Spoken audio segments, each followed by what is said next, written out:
ஒரு மேதை பகல் வேளை கையில் விளக்குடன் சென்றாராம். ஒரு மேதை பகல் வேளை கையில் விளக்குடன் சென்றாராம். மனிதன் எங்கே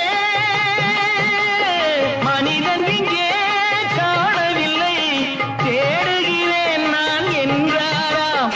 பிறப்பால் வளர்ப்பால் இருப்பவரெல்லாம் மனிதர்கள் அல்ல என்றாராம்.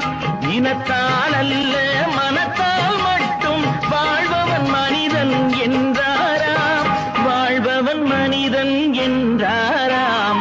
தம்பிக்கு ஒரு பாட்டு, அன்பு தங்கைக்கு ஒரு பாட்டு, வாழ்வில் நம்பிக்கை வளர்வதற்கு உதவும் நான் சொல்லும் கதை பாட்டு.